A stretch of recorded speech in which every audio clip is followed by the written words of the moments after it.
Praise the Lord. आप सबका स्वागत है हमारे चैनल जीसस द फुलफिलर में।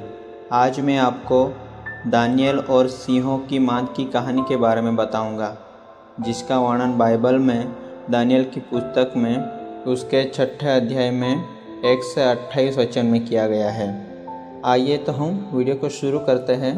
यह उस समय की बात है कि जब बेबीलोन का राजा दारा हुआ करता था। दारा ने अपने राज्यों के ऊपर 120 ऐसे अधिपति ठहराए जो पूरे राज्यों में अधिकार रखे, और उनके ऊपर उसने 3 अध्यक्ष, जिनमें से दानियल एक था, इसलिए ठहराया कि वे उन अधिपतियों से लेखा किया करें और इस रीति राजा की कुछ हानि न होने पाए।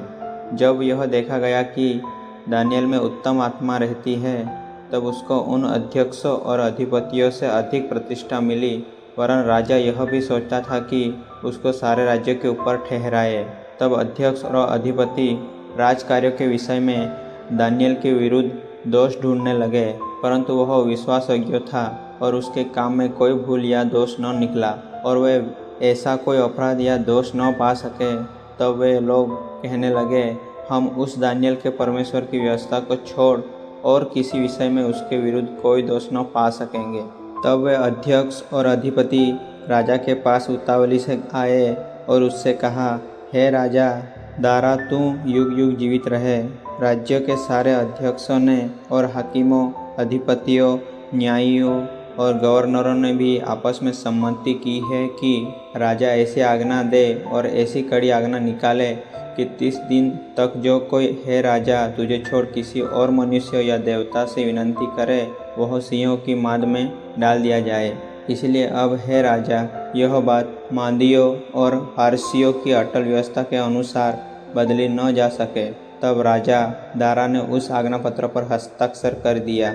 उसके आगे हम देखते हैं कि जब दानियल को यह मालूम हुआ कि उस पत्र पर हस्ताक्षर किया गया है, तब वह अपने घर में गया और अपनी रीति के अनुसार, जैसा वह दिन में 3 बार अपने परमेश्वर के सामने घुटने टेककर प्रार्थना और धन्यवाद करता था, वैसा ही तब भी करता रहा।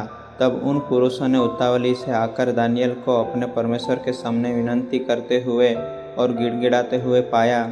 तब वे राजा के पास जाकर उसकी राज आज्ञा के विषय में उससे कहने लगे, हे राजा, क्या तूने ऐसे आज्ञा पत्र पर हस्ताक्षर नहीं किया कि 30 दिन तक जो कोई तुझे छोड़ किसी मनुष्य या देवता से विनती करेगा, वह सिंहों की माद में डाल दिया जाएगा? राजा ने उत्तर दिया, हाँ, मादियों और फारसियों की अटल व्यवस्था के अनुसार यह बात स्थिर है। तब उन्होंने राजा से कहा, यहूदी बंदियों में से जो दानियल है, उसने हे राजा न तो तेरी ओर कुछ ध्यान दिया और न तेरे हस्ताक्षर किए हुए आज्ञा पत्रों की ओर। वह दिन में 3 बार विनती किया करता है। उनकी यह बात सुनकर राजा बहुत उदास हुआ और दानियल को बचाने के उपाय सोचने लगा और सूर्य के अस्त होने तक उसे बचाने का यत्न करता रहा। तब वे पुरुष राजा के पास उतावली से आकर कहने लगे, हे राजा, यह जान रख कि मादियों और फारसियों में यह व्यवस्था है कि जो जो निषेधाज्ञा या आज्ञा राजा ठहराए, वह नहीं बदल सकती।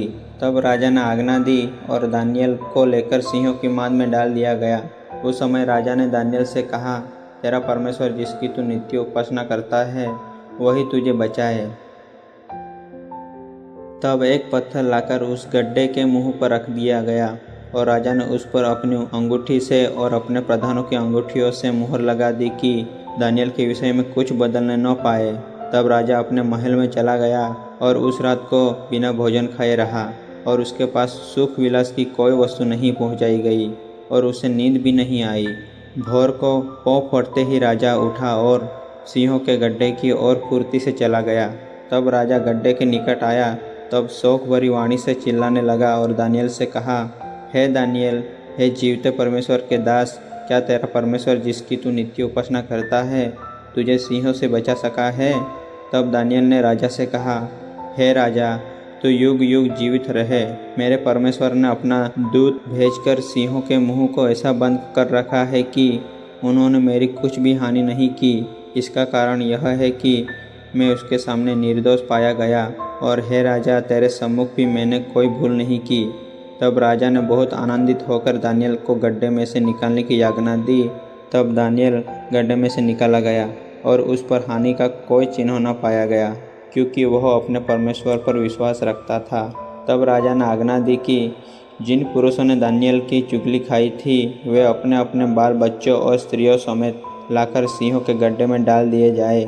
जब उनको गड्ढे में डाला गया तब वो गड्ढे में नीचे जा नहीं पाए। उतने में ही सिंहों ने उन पर झपट कर सब हड्डियों समेत उनको चबा डाला।